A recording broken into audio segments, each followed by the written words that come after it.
From its announcement during Nintendo's E3 Direct presentation through its release on the 7th of December 2018, Super Smash Bros. Ultimate has captured the minds and excitement of gamers throughout the industry.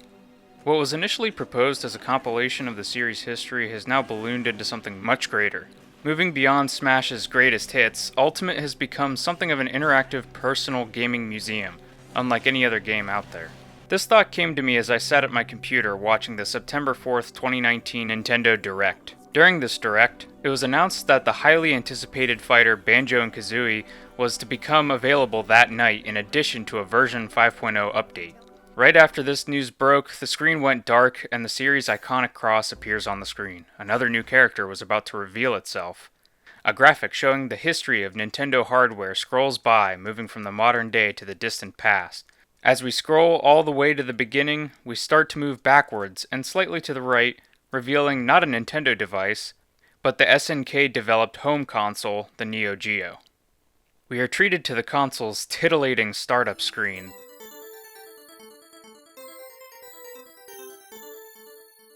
That, in of itself, brings forth feelings of nostalgia and retrospective, quite literally stepping back in time and re-emerging in 1990. What follows is a sprite-based recreation of the Smash Bros. Invitation, a letter only given to select combatants joining the brawl, blowing away in the wind. And in the process, it flows ever so near to a number of classic SNK game characters. Characters from franchises like King of Fighters, Samurai Showdown, and of course, Fatal Fury.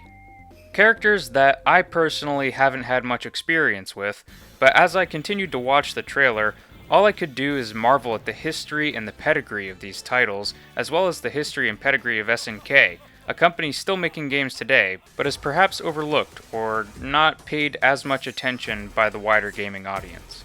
At the end, it is revealed that it is Fatal Fury's own Terry Bogard who will indeed be joining the roster as the fourth DLC character, in addition to the list of over 70 other fighters, following Joker from Persona 5, heroes from the Dragon Quest franchise, and Banjo-Kazooie from their respective franchise. What I find interesting is that each time one of these trailers are released, they are universally praised for their attention to detail, paying respect to each franchise that is introduced and its legacy of titles that have come before. Sakurai and his team are able to distill what makes each of these franchises great and adapt and apply these qualities to each new fighter, stage, and songs that get added into the game.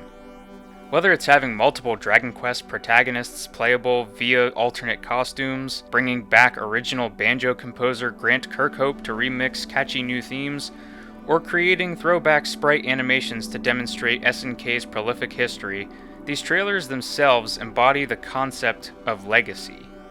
And that's the crazy thing, they're trailers designed to market a video game. These themes of history and legacy go beyond the trailers and the marketing, and are represented throughout the game in multiple areas.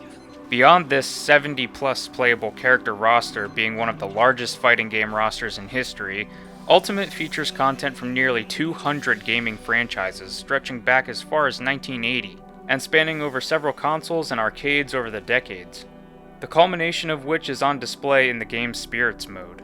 A collection of over 1,300 characters, items, and places featuring artwork from the games they were taken from. This alone can be looked at simply as a gaming art gallery, but there are a number of gameplay mechanics tied to the spirits, allowing you to level them up and assign them to fighters across other modes found in the game. Many of the characters included in the spirits list are not actually playable characters in the game, but they allow the player to imagine fighting alongside them, in a similar way that one may use their imagination while walking through a history museum, immersing themselves in objects and clothing of eras lost to time.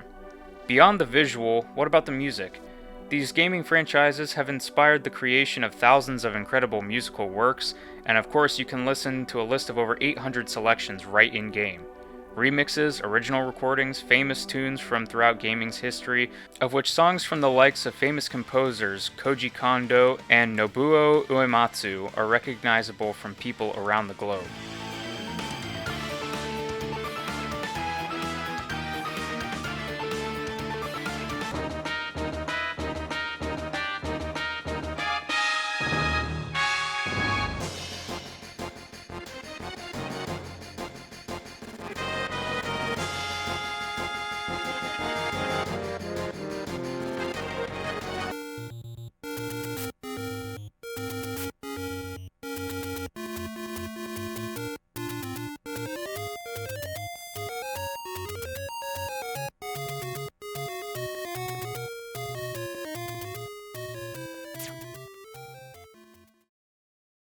It's clear that Smash Bros. Ultimate has grown beyond just a fighting game featuring Nintendo's biggest heroes. It is a celebration and an exhibition of the history of gaming. Let's not forget to note how huge it is that in 2019, we have a game that features characters from franchises that belong to both Nintendo and Microsoft, of whom are rival platform holders. That's unheard of. And whether or not you are a Melee diehard, a casual, or a fan of Nintendo, it's clear that Ultimate has tapped into something special. Don't believe me? Look up the words Smash Bros. Reaction on YouTube. You can see it in everyone's faces.